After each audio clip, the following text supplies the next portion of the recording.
Không, cái lúc mà lâu lâu á.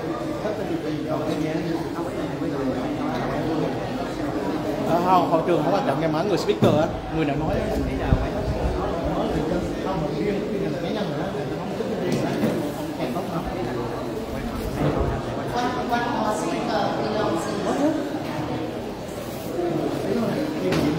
dân nữa, cái là dân nè, muốn về cái giá riêng nha.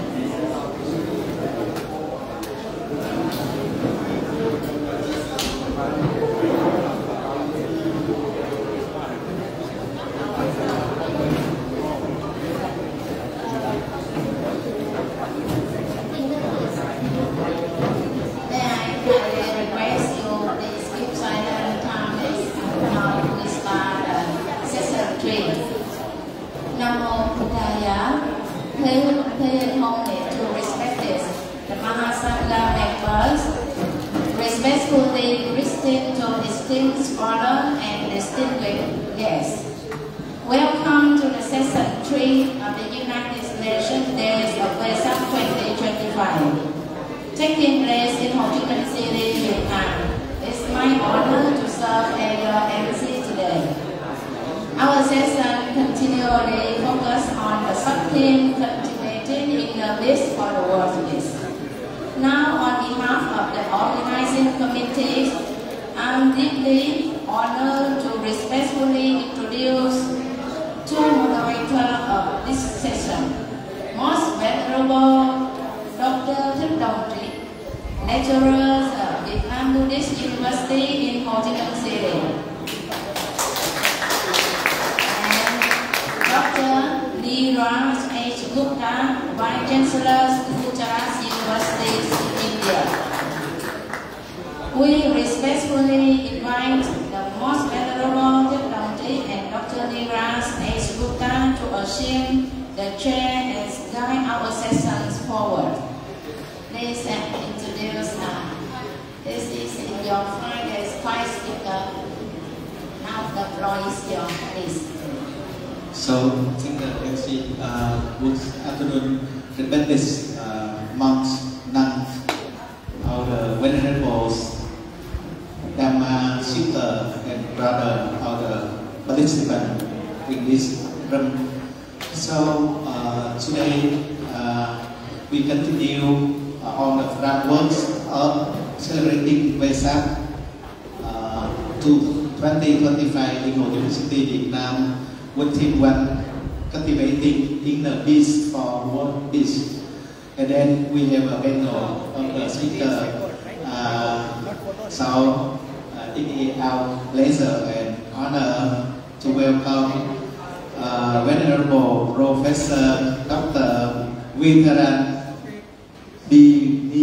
Chanda Sri Hero, Professor in Bali University, Sri Jawel Denepura, Sri Lanka.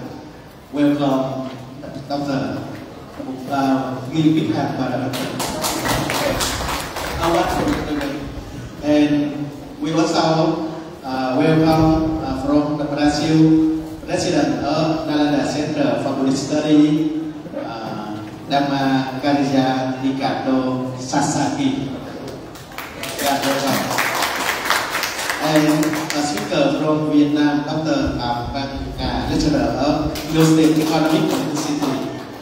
And coming from Malaysia, we welcome Professor Dr. Lee Ket Jong, President of Economic Medicine Center. And also coming from Australia, we welcome Dr. Ram Mali, Assistant Scriptor, Director, Buddhist Society of Western Australia. So we are happy to have a panel that distinguished speaker like this. And now we have only about 75 minutes for the whole session for the five speakers and also for question and answer.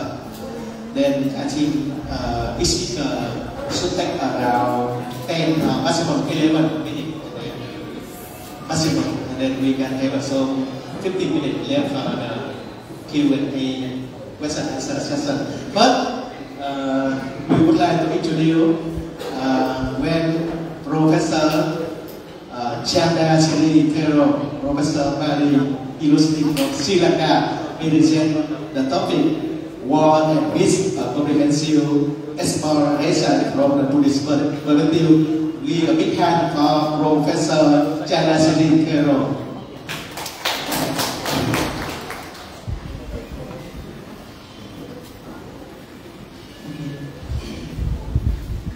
Honorable members of Mahasangha, distinguished guests, ladies and gentlemen. First of all, I would like to thank you all for giving me this opportunity to present my presentation in this international conference and for the first presenter as well. Today, I am here to discuss with you about war and peace is referring to the Buddha's teaching. So actual topic is there, war and peace, a comprehensive exploration from the Buddhist perspective. That is what today I am going to discuss with you. So I think this is an important topic today we have to discuss because you know war is very important and very valuable topic we have from these days because you know different countries, different people, different tribes, different cultures are going to fight and some of them are fighting nowadays as well. Therefore, war and peace are a very important point today we have to discuss. So first of all, I would like to define the word of war. The word of war can be divided into two perspectives, like the modern perspectives and the modern perspective and Buddhist perspective. In which actually what war is, in which you can say war is the conflict between two people, two cultures, two tribes, two countries like that. So that is in which you can understand what war is. In addition to that, this is also a very important point because today I am going to talk about war, especially from the Buddhist perspective. Here I have mentioned few Pali words for the word of war.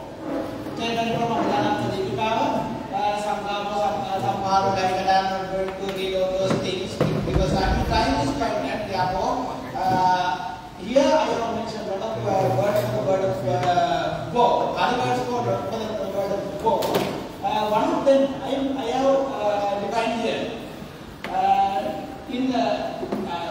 Yes, there are some Sanghaminti, Sandipatanti, Ettadila Sanghamanti Vadanakam Jesinto Aha. So the one of Pali word is Sanghama. Recorded in Pali text. I have mentioned that. It is defined Vachitya Yojana like that. What does it mean? Gathering, association, working together is called Sanghama or Wo. That is how the word Wo is Sanghama is defined in Pali text. Here some more definitions are there, so I am not going to define all those things this time. So here I have mentioned the research problem of this my presentation. Today I am going to make my presentation as a research paper. Therefore, I have mentioned my research problem here. You know, Buddha has mentioned, Buddha has preached different kind of preaching, different kind of factors to different sectors. There are different parts, different teaching like economics, politics, ultimate goal like emancipation, like that. Even like all those things are explained by Buddha.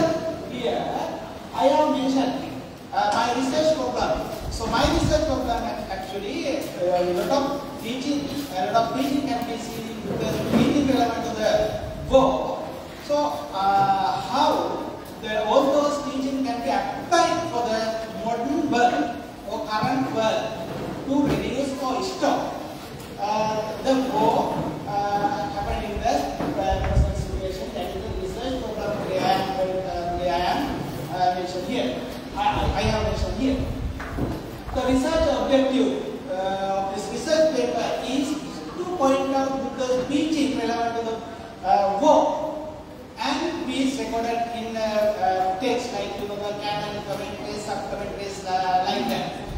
are different kind of factors where the world not go but be. So all those factors should be pointed out. That is the main objective of this research paper. We will see next. The research methodology I have mentioned, the research methodology of this research paper, you know, there are mainly two types of research methodologies, especially in humanities and social sciences research field. I have mentioned here, so namely, you know, quantitative research and qualitative research methodology. I have mentioned here qualitative research methodology since I have used the canon commentaries and sub-commentaries and also other primary texts to make this presentation. Therefore, this is qualitative research. That is the research methodology I have used here.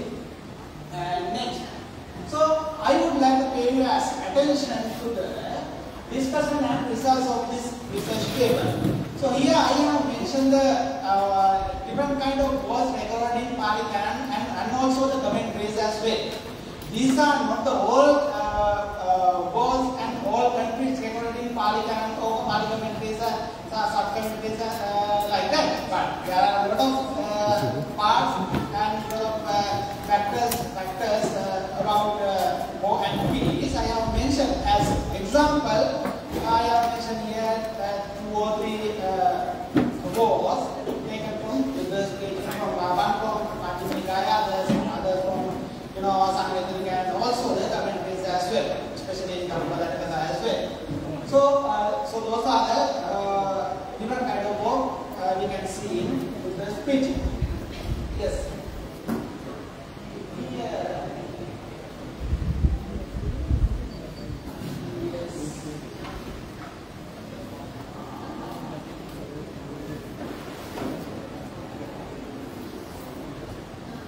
Yes. Now I would like to pay your attention how voice originated. You know, actually, you all should understand. Normally, voice is originating in your mind. That is the Buddha's preaching. The first time, voice originated in your mind. Therefore, so you can see here some quotation taken from different discourses. Mahadukaptanga Sutta and Kaladiva Sutta, Sutta Nipat like that. I am going to mention and read all those things here because I will permit. Anyway, when we examine the quotation and Pali terms here, it is clear that voice originating in your mind first, and the reason for the word is lust, craving, high ambition, high intention, high wishes like that. All those things are the main reason, main root for the word. So that is what we are going to understand. Finally, I have mentioned there, Kanadiva Sutta explained that there are 8 reasons for the word. Right? 8 reasons you can see complete argument, like that. So different kind of reasons are there. How voice is stopped? So there is a small mistake, grammatical mistake is there, right? There is a grammatical mistake. Don't care about that. That's a joke, right? It is also a passion. Okay. Anyway, so how voice is stopped? How voice is stopped? So as I told you earlier, I told you that the voice originating in your mind. Then, first of all, you have to control, you have to practice with good thought in your mind. That is how we can stop the word. First of all, our concentration, mind should be practiced and should be developed, especially the loving kindness and also the compassion and patience, right speech, all those things, all those good thoughts and good qualities, good attitudes should be practiced and developed in your mind. Then only we can stop the work. Since it is originating in our mind, if you want to your mind should be developed. That is how it can be right now. So I have mentioned some quotation taken from these courses. Yes, this is also a very important point. Today I am discussing with you. This is also a result of my research paper. So, dynamics of killing. You know, when there is a battle, some parties are killed by each other. Then, lot of deaths may be there. Who respond for the dead bodies happening in the battle?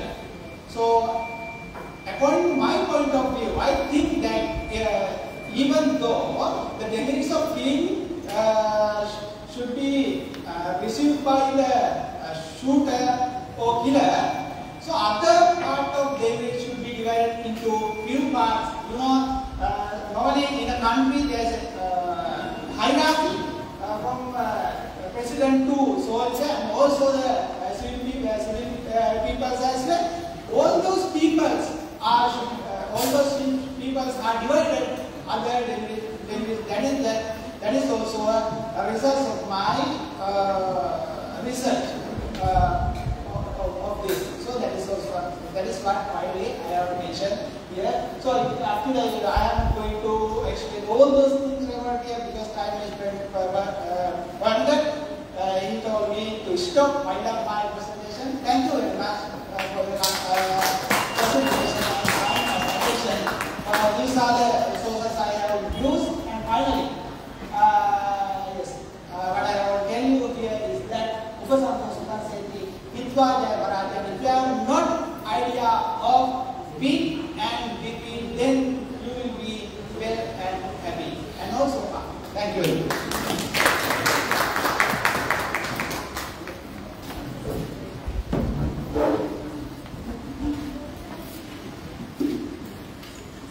Thank you very much, Venerable Chandaswani Thil.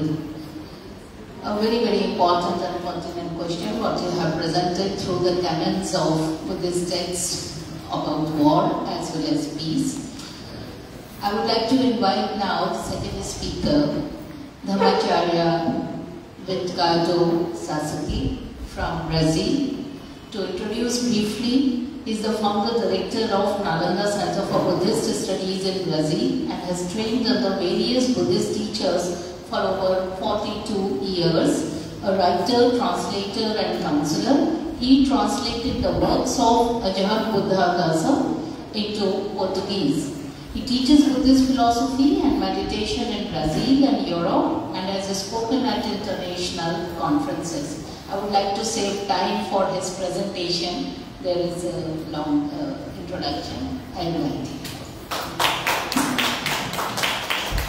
Thank you, everyone. Good afternoon. It's an honor to be here at the UNBV 2025, speaking on the subject cultivating inner peace for world peace. Today I will be discussing the interconnection between our inner state and peace, and the peace we seek to create in the world. In fact, I must say that it's a very simple presentation, and it aims to be very simple. It aims to be a model that is easy to memorize, and whenever we are going to talk about peace. So, show you some key concepts. Okay. Throughout human history, we have witnessed both remarkable cooperation and devastating conflict. From a Buddhist perspective, conflict arises from three primary roots: the desire to acquire, expressed as greed, it's the lower impari; the desire to subdue, manifested as violence, and it's the dosa; and ignorance, particularly our failure to recognize our fundamental interdependence, that is the moha. Peace, conversely, emerges from a transformation of the heart that turns towards more refined and sublime goals. One important thing that we need to remember is that peace is a concept that changes its its meaning as we grow spiritually. What is peace in one stage can be agitation in the next stage.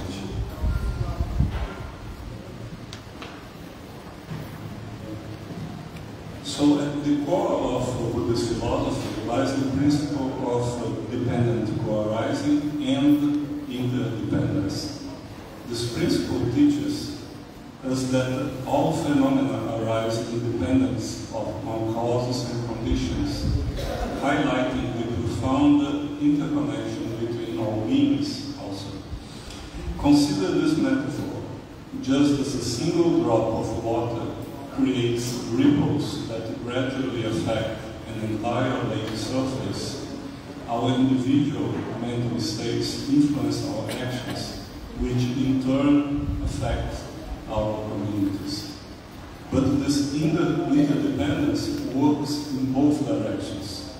By cultivating inner peace, we naturally extend this harmony to our outer world, to our families, workplaces, and communities, and simultaneously we are profoundly influenced by external factors, cultural, religious, political, and economic forces can drive us either towards violence or towards social harmony.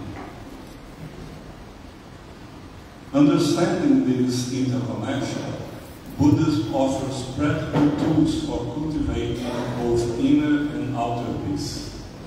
Perhaps the most fundamental of this is the ethical framework of the 5 precepts, or Panchasila. The 5 precepts have 2 sides. Like, for example, the first, abstaining from harming living beings, also means that we recognize the inherent value of all life forms and commits us to compassion and non-violence. The second, like abstaining from taking what's not given, also means building trust and promoting generosity over exploitation. Abstaining from sensual misconduct also means guiding a respectful and a consensual relationship. Abstaining from false speech also means acknowledging the power of communication to heal or harm. And abstaining from intoxicants also means encouraging mental clarity for ethical decisions. So the ethical principles generate benefits at multiple levels. Individual, with mental serenity and freedom from regret. Interpersonal, with relationships of trust and respect. And social, with conditions for non-violence and fair resource sharing. Beyond ethical living, we have meditation that plays a crucial role in developing inner peace. The practice of mindfulness invites us to observe sensations, thoughts, emotions without reactivity.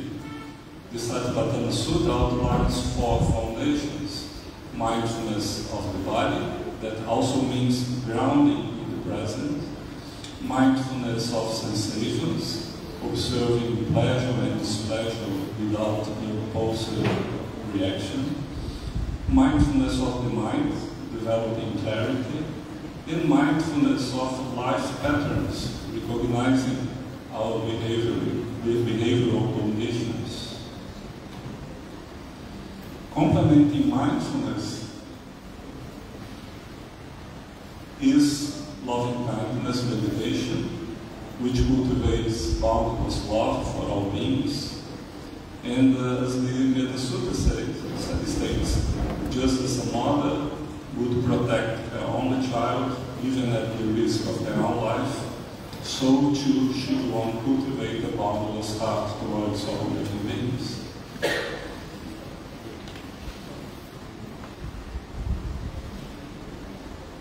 Forgiveness is another transformative practice, releasing resentment, like removing debris from a river, allowing clarity to flow.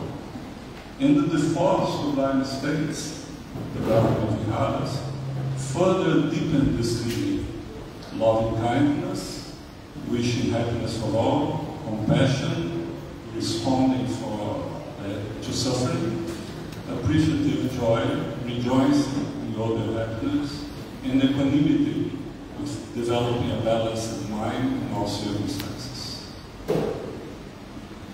So this is the basis of the piece, and we can get inspiration from a number of masters and teachers in the whole history of Buddhism. I would like to highlight three of the big masters, of peace in this last century. Engaged Buddhism was pioneered by, at least with this name, of course, that engaged Buddhism is present in the whole history of Buddhism. But in the modern times, Thich Nhat Hanh, Ajahn Buddhadasa, and Mahavajrananda were three of the big masters, and I feel fortunate that I met two of them. Well, I met three of them, but I spent some time with either Mahavajrananda and Ajahn Buddhadasa. I stayed for a few years in his monastery.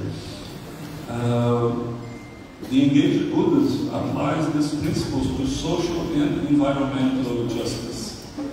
So Thich Nhat Hanh teachings on mindful action, one of his sentences is, one of his phrases is, exploitation, social injustice, theft, and oppression cause much suffering. Cultivating loving kindness helps us end such things. One of you all know here because we are in Vietnam, so Thich Nhat Hanh was a master in applying mindfulness in everyday action. So this is one of the basis of the whole movement, mindfulness movement in the West too. Mahavajrananda, peace martyrs in Cambodia, he used to say every step is meditation. He did a wonderful job. And Ajahn Buddhadasa, advocacy of environmental worry and preoccupation, he said that destroying nature is destroying ourselves. So it's a body of work that really worthwhile to study. Ending is inner and outer peace are inseparable. By transforming ourselves through ethics, meditation, and compassionate action, we break cycles of conflict. As Thich Nhat Hanh said, peace in oneself, peace in the world. Thank you.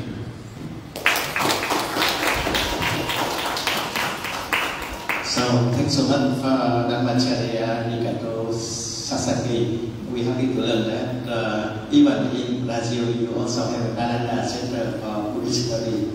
You are a famous writer, translator, and teacher, especially for meditation, mindfulness, and of course, our modern teacher, Thich Nhat Hanh, can much influence on the modern society of peace and happiness. Thank you so much for your insight on the topic. Next, I would like to introduce the next speaker, Dr. Phan Minh Nga. He is a writer, translator. He wrote so many books and translated so many books in Vietnam from Greenland University. He will present a topic, cultivating inner peace as a prerequisite for well-being. Really welcome, Dr. Phan Minh Nga. Good afternoon. Distinguished Dharma sisters and brothers. I would like to present my viewpoint on the theme cultivating inner peace as a prerequisite for world peace. I will skip the things that some speakers already mentioned to save the time. Okay? Just estimating today. What is the world we are living now? We see that in today's volatile, uncertain, complex, ambiguous world we call VUCA world, The need for stability has become more urgent. Following the COVID-19 pandemic, the war happened yesterday in Europe and even in the Middle East. The complexes there, natural disaster, inflation tension among major economies, still there. The quest for world peace has long been a universal goal. Cultivating inner peace is not just a personal journey, but a critical prerequisite for creating a harmonious global society. So, inner peace and outer peace. The speaker from Brazil just mentioned about inner peace and outer peace, and you say briefly. Inner peace is a state of mental and emotional equilibrium in which an individual feels content, focused, and free from anxiety. This sense of tranquility doesn't exist in isolation. It profoundly influences how people interact with others. Someone who cultivates inner peace radiates calmness, understanding, and empathy, fostering harmony in their surroundings. When individuals like these form communities, the ripple effects of their positive energy contributes to greater social cohesion, ultimately impacting the broader world. Conversely, the absence of inner peace often manifests as frustration, anger, hostility, which can escalate into interpersonal and societal conflicts. History demonstrates that global disputes frequently arise from individuals or leaders driven by fear, insecurity, or unchecked egos. Wars throughout history have been fueled by leaders pursuing personal ambition or calculated gains, disregarding humanity and sacrificing countless lives because their hearts were conceived by hatred and desire. The reason for inner peace, I say the 7 points, to see quickly, okay? First, for mindfulness. Many speakers already mentioned mindfulness. It just says strictly is mindful awareness referred to the ability to fully perceive the present moment rather than dwelling in the past or anticipating the future. This practice, along with self-awareness, serves as a powerful tool for cultivating inner peace. Healing. This is a trendy word in Vietnam now. You see many healing centers here and there, open in Vietnam, many places. Refer to the process that soothes the soul, alleviates pain, mitigates negative emotion, promotes well-being, helping individuals feel like he was living again. And they practice vipassana, so I skip vipassana, we talk about metaphysics. Meditation. This is the hallmark of stability and serenity. It serves as the foundation for the harmonious development of human qualities, enabling individuals to achieve holistic growth, both physically and mentally. Meditation is the path to purify the mind and eliminate unwholesome mental state. The duration of this transformation varies depending on the practitioner dedication, but the change is undeniable. It's important to note that this method relies on no deities or divine intervention. The Buddha said, "Be a lamp unto yourself." The practitioner must trust their own path and follow this with perseverance. Research has shown that meditation improves cardiovascular health and longevity. Also addresses psychological issues such as depression, anxiety, emotional instability. For instance, studies indicate that vipassana meditation enhances psychological well-being and life satisfaction.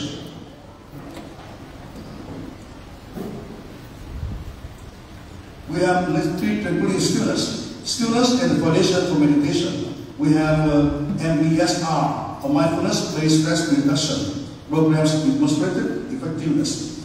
Then we have emotional regulation through stillness. In Buddhism, the journey towards enlightenment through stillness helps practitioners uncover true values and break free from detachment and suffering created by their own minds. Number 5, connecting with others. In this age, English families when split together, but each engrossed in their own phones or iPad become familiar. This is the question: how we improve, we establish the bonds of love and connection. Zen Master Thích Nhất Hạnh emphasized the importance of establishing true communication. He pointed out that sharing and empathy cannot exist without genuine interaction. There are two fundamental visions: deep listening and loving speech. To listen with a heart of love is to return to the warmth of our home. This person cultivates inner peace, tolerance, and compassion. External world will become harmonious. It's the spirit of this phrase. When the mind is at peace, the world is at peace. And compassion is the catalyst for peace. Inner peace is intricately tied to compassion, leading to empathize with others and act with kindness. A peaceful individual recognizes the shared humanity of people, wrestling barriers of race, religion, and nationality.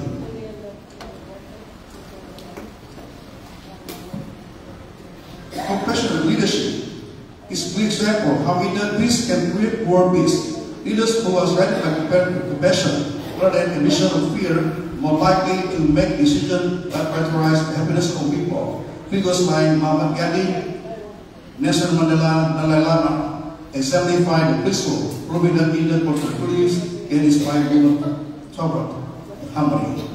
In Vietnam, Emperor Nhân Tông also is the good example for leadership with compassion. He fought 3 fights against Mongolian invaders. He was a hero, but he shed his blood to people, sympathized with suffering of people, and considered them as their king. And by his compassion on people who listen to him and ridicule everything he saw. The roots of war, the Middle East discourses, Mahayana Nikaya. Buddha clearly pointed out that wars and conflicts arise from human greed for sensual pleasure, that is to say, it is designed to satisfy the alluring objects of the senses. Beautiful sight, pleasant sound, enticing scent, taste of pleasurable sensation, of craving, sensory pleasure. Buddha advocated ending war, establishing peace through the path of renunciation, controlling desire, and eliminating craving. Greed, hatred, and ignorance are the roots of all wrongful thoughts and action, leading to ignorance to blindness and causing suffering to both themselves and others. The collective power of inner peace. While inner peace began with the pursuit, this collective impacts can be overstated. Imagine a world where schools prioritize emotional intelligence, businesses encourage mindfulness, and governments emphasize compassion in policy making. Such a change would create a culture where peace is not just an ideal, but a vibrant reality.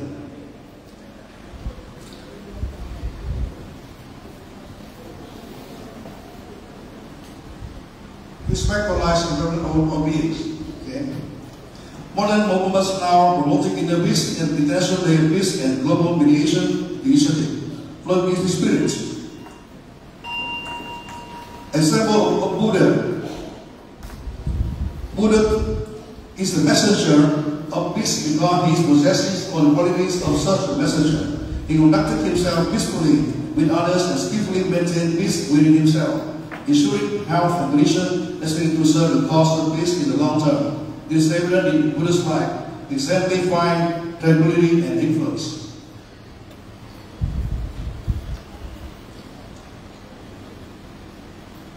Prophet Lakshman. The Buddha exhibited boundless love with kindness towards all creatures of life. It brings necessity and happiness to beings. Buddha recognized all beings cherish life and fear death, desire happiness and abhor suffering.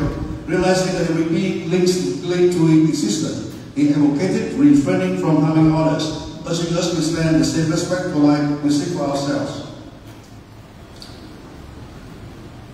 Conclusion.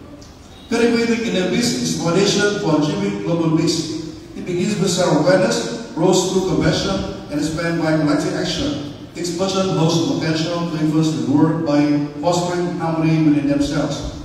By embracing this responsibility, humanity can move closer to a future where peace is not merely the absence of conflict, but the presence of genuine understanding and unity. And the saying goes, peace begins with a smile. It thrives through unwavering commitment to inner sincerity and compassion living. The Buddha's teaching reminds us happy belief, without hate among the hateful, amidst hateful people without unhating. Thus, a peaceful world is rooted in a peaceful mind. As an adage, tâm bình thế giới bình, peaceful mind creates a peaceful world, suggesting the path to the global harmony begins within. When our hearts are filled with joy, tolerance, love, and empathy, we manifest the present Mantriya Buddha in our lives. By not actively work toward building global peace starting from our own consciousness, life becomes profoundly beautiful and worth cherishing when we embody the Buddha's teaching through our good intention and virtuous deeds. The timeless Sutra reminds us inner peace is a prerequisite for world peace. Thank you for listening.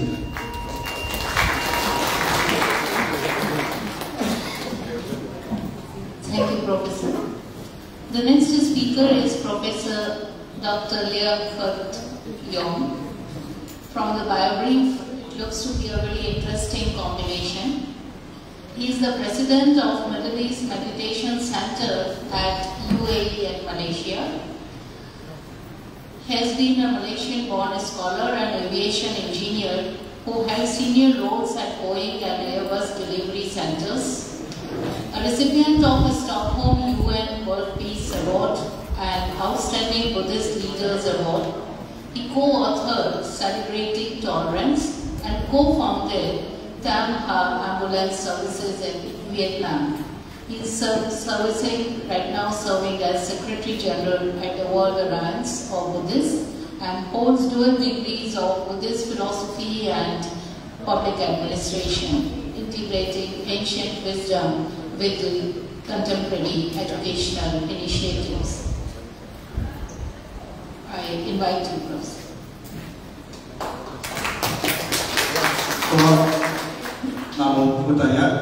Throughout history, humanity has sought inner peace and happiness. Yet, until today, many still struggles with anxiety and distress. Despite there's advancement in science and technology, global and personal challenges, wars, political instability, economic crisis, and natural disasters continue to impact our lives.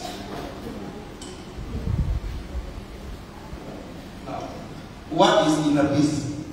Inner peace or passathi in Pali is a state of mental and spiritual harmony where one is free from turmoil and discord. And passathi refers to tranquility and calmness of both body and mind. As stated in the Samyutta Nikaya, for one who is tranquil in body and happy, the mind becomes concentrated. When the mind is concentrated, things become manifest as they truly are. The Buddha himself does not overnight become and achieve enlightenment and become the Buddha. He tried various methodology, even self-mortification, and found them ineffective until eventually he followed the middle way and through meditation and inner peace gained enlightenment.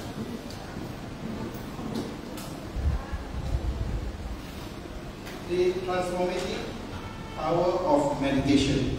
Meditation or bhavana is a practice of cultivating and developing both body and mind. It transforms our mental state, fostering clarity, focus, empathy, and impartiality. It reminds us of the deep truth. While we have a mind, it often controls us instead of the other way around. By meditating, we regain control of this powerful asset, turning it into a wellspring of peace, wisdom, compassion, and strength, ultimately shaping a better quality life. Now, meditation can be transformative. There is a lot of points why transformation can be transformative. Mental health and mental purification, and it leads to a clear understanding of the cause and effect or the law of karma. Recognizing the three characteristics of existence, tilakkhana, meditation helps practitioners understand the three characteristics: impermanence, anicca, suffering, dukkha, and non-self, anatta, and liberation from sufferings, better stress management and resilience, emotional intelligence and compassion, enhanced performance and focus, blissfulness and fulfillment, and also pathway to spiritual attainment and growth. In Buddhism, through deep meditation, one may achieve the 4 level of jhana, one-pointedness or meditative absorption, still focus and stable state of concentration. Yeah.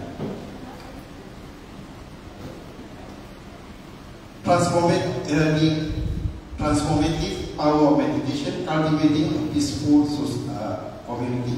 The 3 roots of poison, mula, or the 3 poison roots, akusala mula, are fundamental causes of sufferings: craving, lobha; hatred, or dosa; and delusion, moha.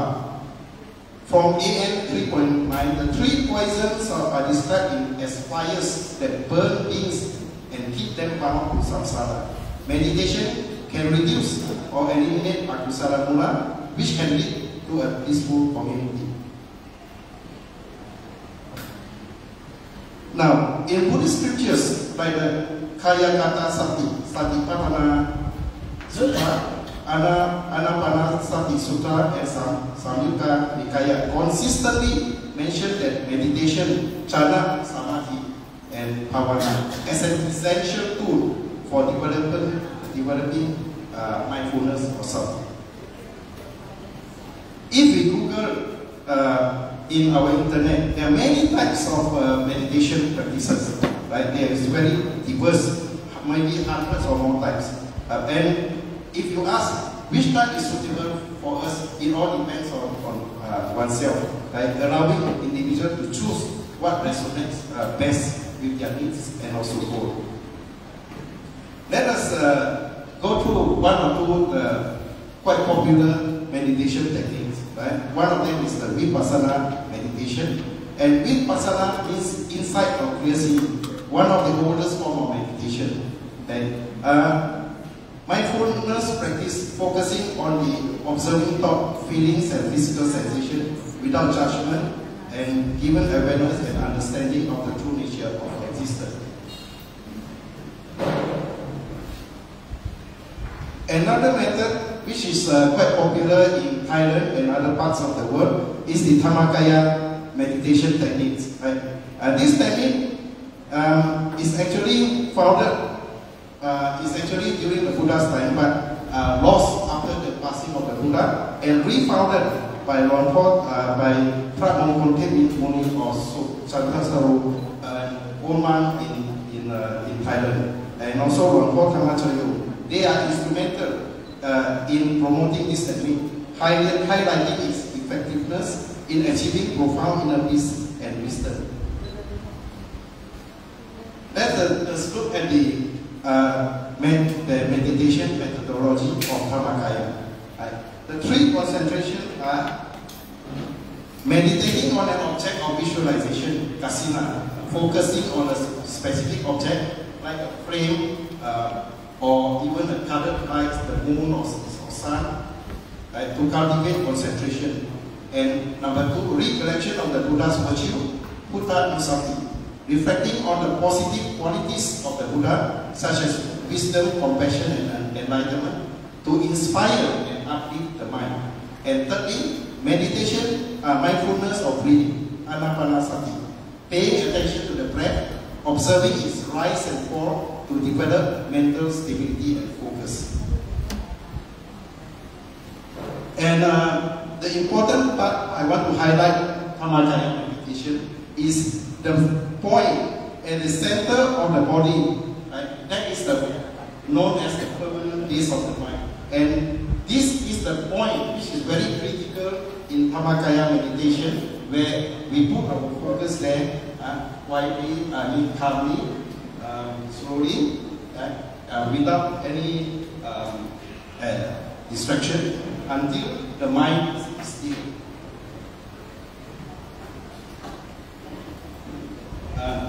Like I say, this is the methodology of the Dhammakaya type of meditation.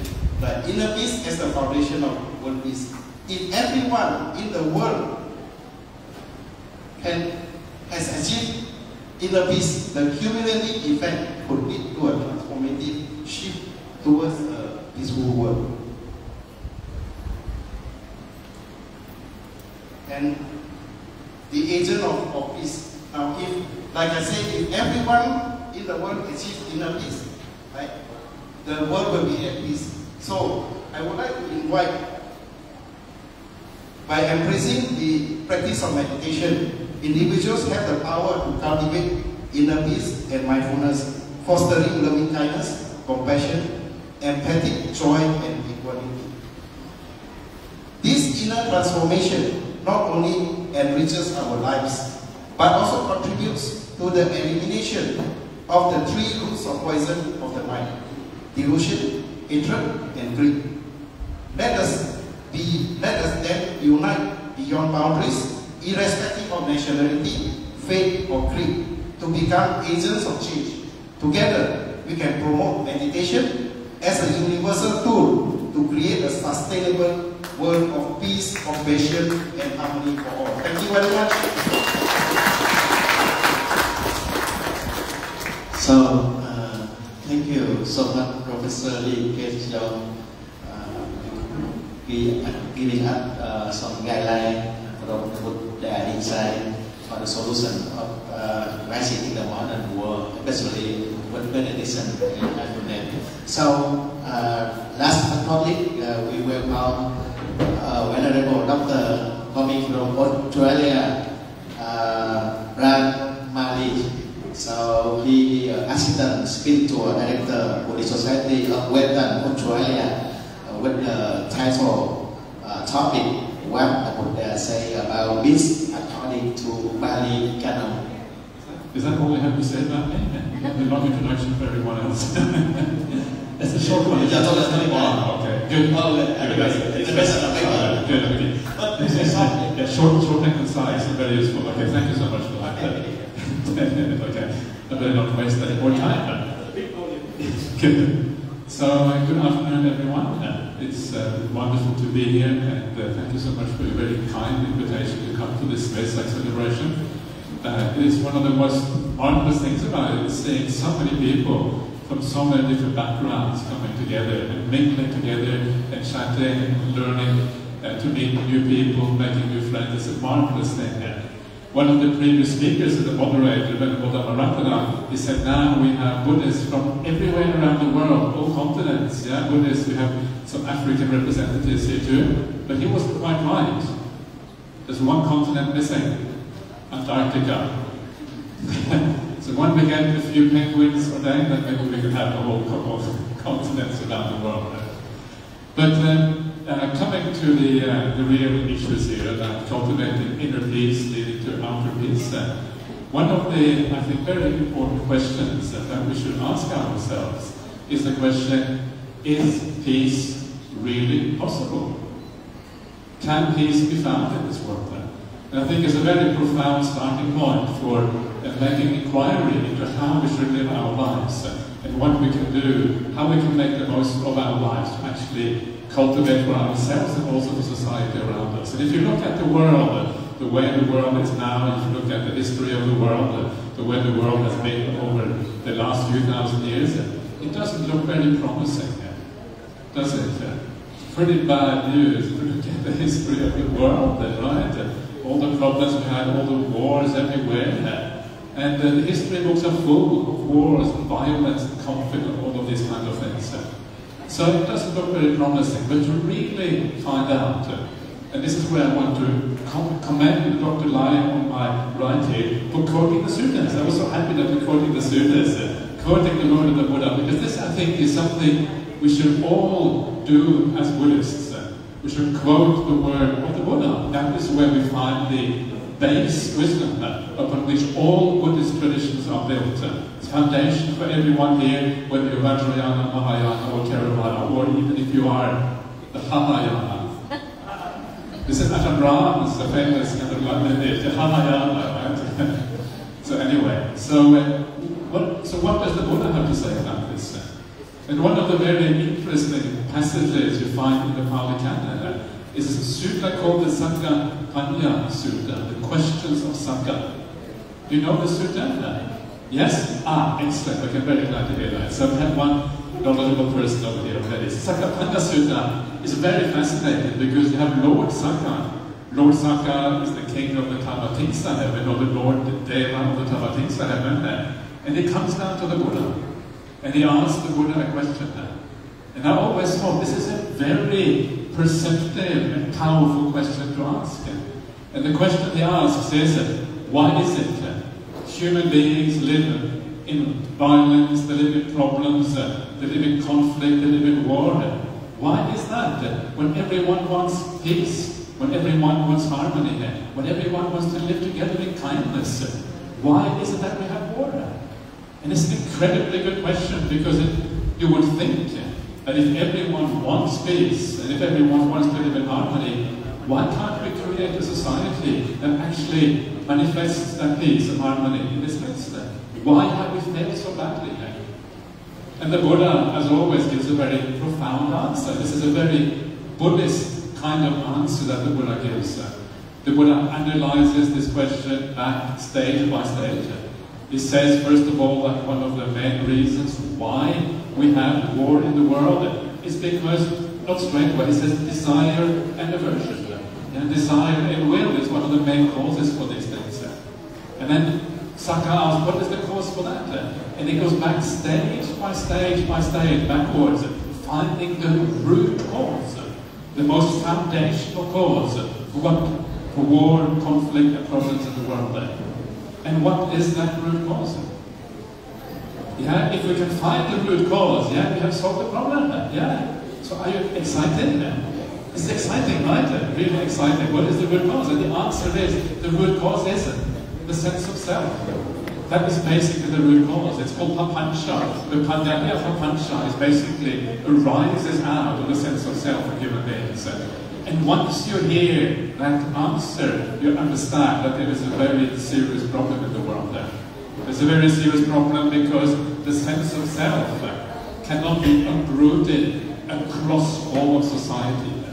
You cannot tell all the people in the world to get rid of the sense of self. The sense of self, from a Buddhist point of view, can only be uprooted in individuals. And for that reason, it is in individuals that you can find a solution, where you can find peace, but not in society at large. And that is very profound, it's very beautiful, it has some very interesting consequences. One of the consequences of that is, well, you can never actually find the final peace in the world. There is no such thing yet. There is no such thing because you cannot uproot all the senses of self in the world. And that means that the search for utopias, which humanity is so well known for, is a foolish search. There is no utopian society in the world.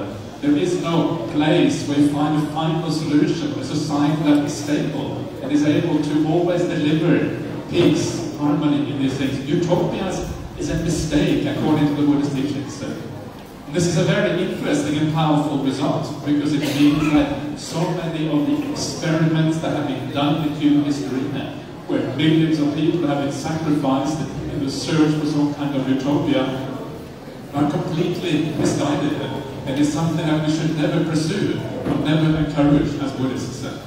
We know, for example, what happened in Cambodia under the Khmer Rouge. It was a terrible, disastrous thing that happened there. And that, if my understanding of history is correct, was largely in search of a foolish kind of utopia. So this is the first one. The second very powerful lesson from this is that the world is never really going to be satisfactory. The world is always going to throw up disharmony, conflict, war, violence, these kind of things. It's inherent to human existence. Why? Because the sense of self will always exist in human society. And what that does to us when we realize that, we start to turn away a little bit from the world and move us more instead towards the spiritual path. If the world is inherently problematic, if there is no final peaceful solution, then the spiritual path where that peace can be found. That's the whole point. Yes, becomes far more attractive as a consequence. And there's a very interesting corollary to this, yeah? And that corollary is that if you find inner peace, as so many of my fellow speakers here have mentioned, that inner peace also drives peace in society. The two are very, very closely connected to each other. And how much more time have I got now? Just 1 minute? 2 minutes, okay, 2 minutes. Okay, I'll speak quickly. Okay, thank you. So 2 more minutes. So how does that work? Well, it works in some ways very, very simply. If you take the Buddhist path, take some of the very Buddhist ideas, take something like generosity, for example. How does generosity work? Well, when you are generous, your sense of self is going down. Because when you are generous, you're not selfish at that point. There's a selflessness in generosity. So by practicing generosity, you're helping to create peace in yourself, reducing the self in you, and thereby also helping to produce peace in society. Why? Because that is the movement of the mind towards peace through generosity.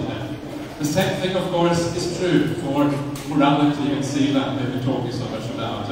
And it is also true for meditation practice. The deeper you go in meditation, the more peaceful you are, the more powerful is your effect on society. Remember the Buddha. Why was the Buddha so powerful? After his awakening, when the Buddha went out into the world to teach his teachings, when people saw the Buddha, what did they say? They said, wow. Actually, not quite wow, but you know what I mean, something like that. They said, whoa, what's happened to you? You are so serene. Your faculties are so pure and bright. What happened? This is a reflection of the peace of the Buddha coming out through the power of his faculties and these things. Yeah? You can tell when someone is a very powerful person. The same is true for everyone here.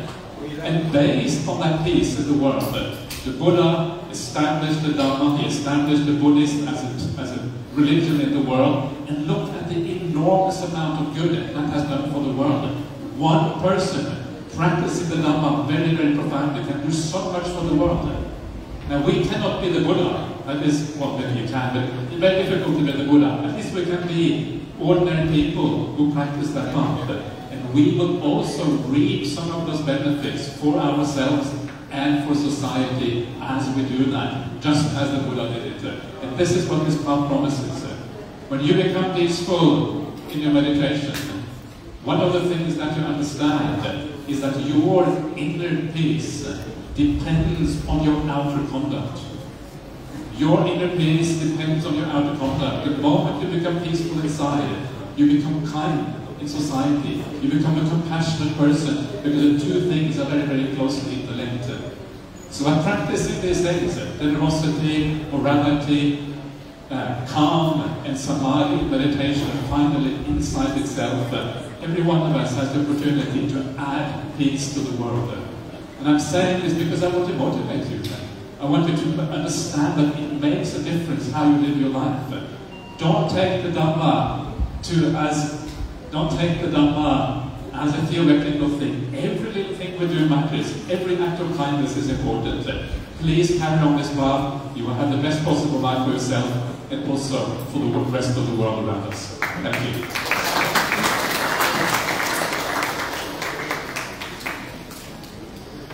Thank you, participants. This has been a very diverse session, starting with the Buddhist canons to basically disowning self. And it's a very pertinent question that whether we need self or we don't. Because the moment we call about karuna, we need self. That would only feel compassion to others. So it's a very whirlwind type of a question. We are opening the session to the question answers. But before that, let us talk about one saying from Venerable Dalai Lama, Puja Dalai Lama. When someone asked him that what should I do for peace, he just gave 2 words and he said, breathe properly. It's a very layered word, because the moment we are at war, our breath gets disturbed. So if we can control the breath, the music, the harmony, and that is what is peace. Peace is not absence of war. Peace is when everything is in harmony, when when everything is set with the symphony, and that everything includes inner and outer everything. So with this, we open up the session for question and answers. If you have any question, raise your hand. We only around 11 minutes for question and answer. I see the hand. 2 hands, but first and 3 hands now.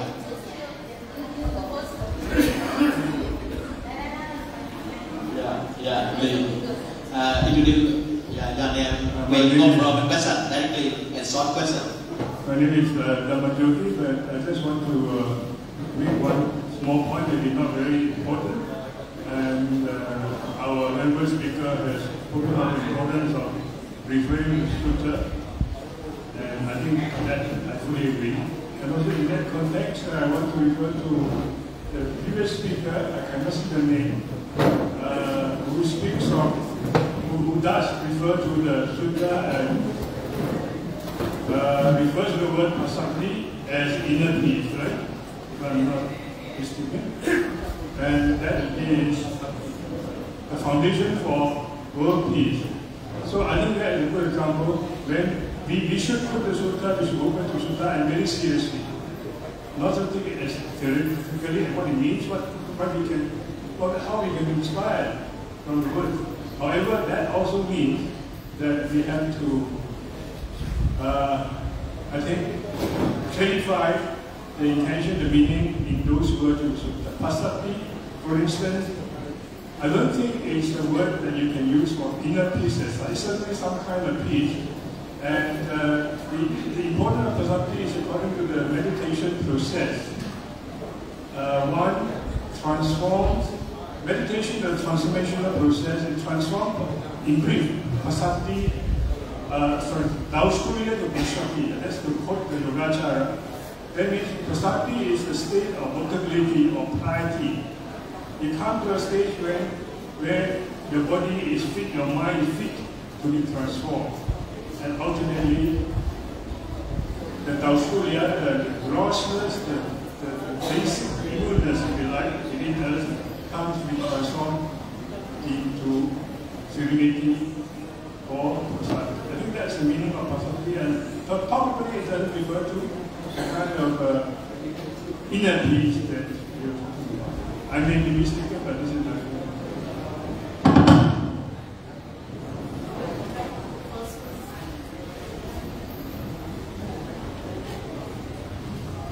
So thank you for your comments, and you give some more meaning to each of the things. Yeah. Thank you for choosing me. Dear Venerable Lady and Gentlemen and esteemed audience, I have one question. I'm a person really want to visualize like you, and we are human beings looking for peaceful world. So sentient being, all of them belong to this world like us. So we pray, chanting, etc. for our peaceful world. So should we ask us when we kill them for praise, chanting? So where the animal peaceful world is? Can we bring the peaceful life for them by stopping harming, killing, and eating them? So, in the original scripture, it is written that in the past, when Buddha went asking for alms, they offered meat to the Buddha. He said, because of my love and compassion, I would not put a piece of meat in my mouth. So I would like to ask you, why do monks eat so much meat today? Thank you. You're putting your question, who should answer? Yes, thank you very much. I think it's me, because I might be the only one who might eat. I'm only monk who might eat meat, right? So that's kind of why I feel put on the spot here, isn't it? So the answer to that question is that in the early suttas, in the Pali Canon, and also in the arguments which we find in Chinese, and we find them in Vietnamese translation, the arguments that actually there is no direct prohibition against eating meat in those sutras. That seems to be a later layer of text. And so that is the reason why, and there are many instances in the sutras of the Buddha himself accepting meat. And there are several instances of that. And so I would say that the reason why this thing happens in the world is because it has not actually been prohibited by the Buddha. However, I also think it is a very wonderful thing to be a vegetarian, and I think I would always recommend people to be vegetarian if they feel inclined like that. Personally, I don't eat meat. I eat fish sometimes, and I'm trying to kind of cut out the fish as well, but at least I don't eat meat at the moment. And so I think it's a beautiful thing, especially if you're coming from compassion and kindness, and I would recommend everyone to do that.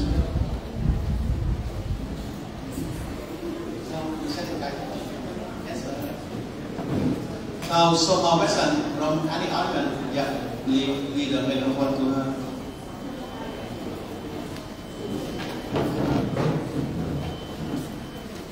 Thank you for all the speakers.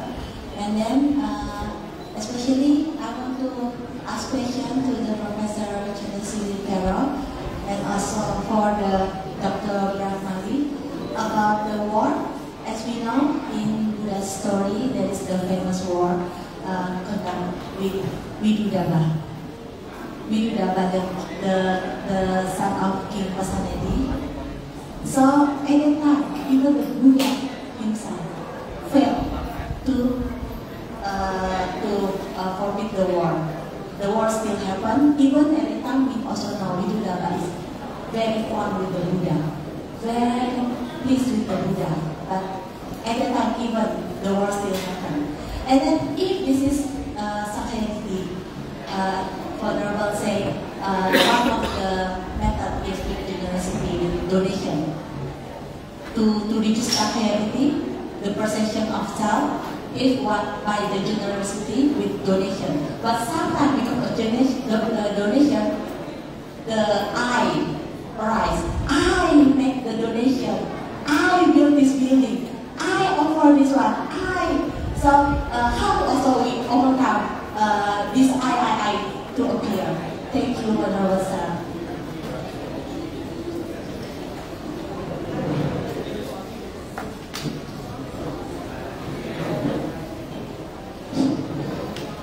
Yes, that is a good question. Good question. Thank you very much for your question. So I have mentioned the roots of war. In addition to that, you know, because of the myself, because of the I. So that is why all the problems I say that is normal. In addition to that, I have mentioned the bad thoughts and attitudes and all those things for the the war. So first of all, we have to educate, we have to wind up, we have to stop, we have to control I, the concept of I. Then we can educate all of us, conflict better than that. Okay, thank you. So, for the answer, yeah, thank you very much, Bante. But I would like to add some small thing. Actually, you have two questions, not only one. The first question, the Buddha tried to prevent the war 3 times. The son of the Mishnah but failed. That is the first question. And the second question, I think we just and food vet and non-vet. So, even though the Buddha had the power, he know he failed. He know he failed, but he tried. Just out of love for the country, out of love for Sakya clan, and that he make a good example for the later generation. He tried to do, he sit on the border, he say he sit on the Sakya soil, not on other soil, because he love the country, and 3 times he tried to do his best. But even though he Buddha, he cannot stop the karma, the accumulated karma of all people.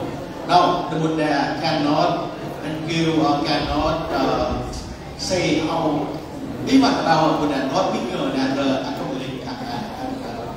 But he can depend on how.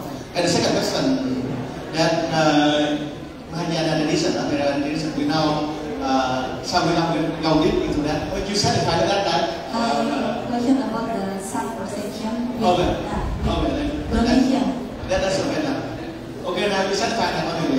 So thank you very much for the panel of the well-known speaker and your opinion, your topic, say would like on the general theme and with their wisdom and with their insight and very beneficial for our elderly and for me myself. Thank you very much for your participation and contribution. And also for all the secretary, all the volunteer, and all the audience here together we make a very wonderful atmosphere today. We big hand for the success of the session. Dear distinguished guests, now we approach to the conclusion of session 3. On behalf of the organizing committee, we extend our deepest gratitude to all the chairperson and all the distinguished speakers and to all each of you participants, listeners, and spiritual companions on this journey. The whole day we are here and listen on the speaker. Thank you so much. Now we would like to invite all chairperson and speaker, please kindly come forward to receive the certificate.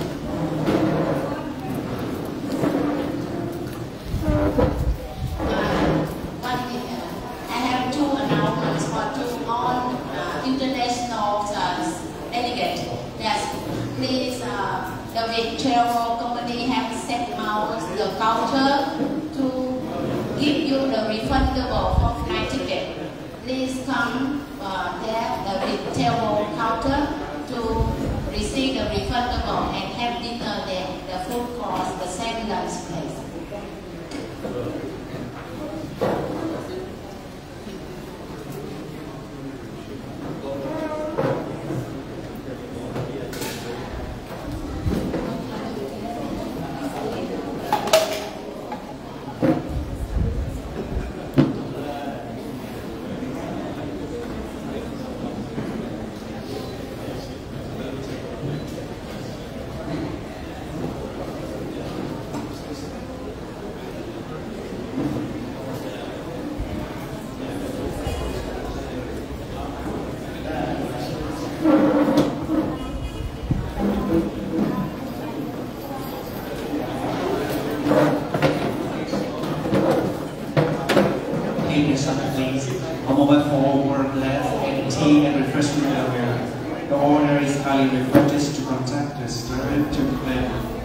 Anyone who lost the phone, please come here to claim the phone. Thank you.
Please, all delegates, international delegates, who will give the presentation, please kindly come to Viet Travel counter near the food court to receive your refundable flight ticket.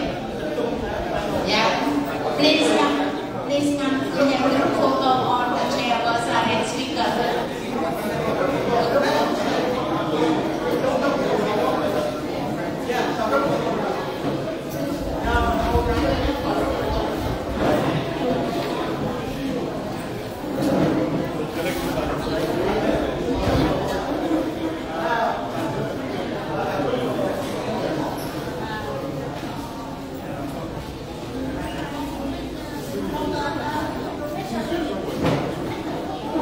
Please kindly come to receive a refundable flight ticket from the table counter near the food court.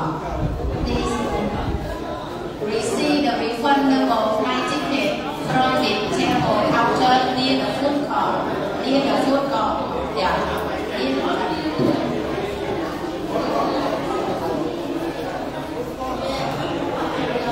Near the food court. Near the food court. Yeah. We invite all of you for dinner. Come for dinner.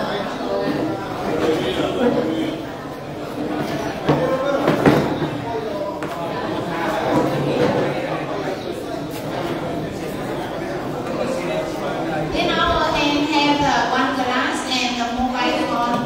Who lost, please come to receive it.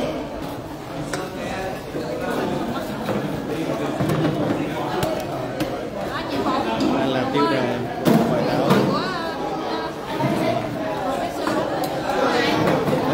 Hỏi là vậy là vui đó. Không, phải có câu hỏi mới được. Nó có không khí lên.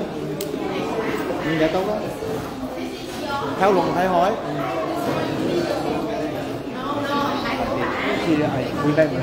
I want to leave this for you. You want to take? I want to leave this mobile. Thì sau cái tiếng đồng hồ là theo thấy bộ ở đây. Của thầy đã thầy trí. Nó nói trên mic luôn đi. Giơ tay cao lên nói mic á. Giơ lên một tay nói. Who is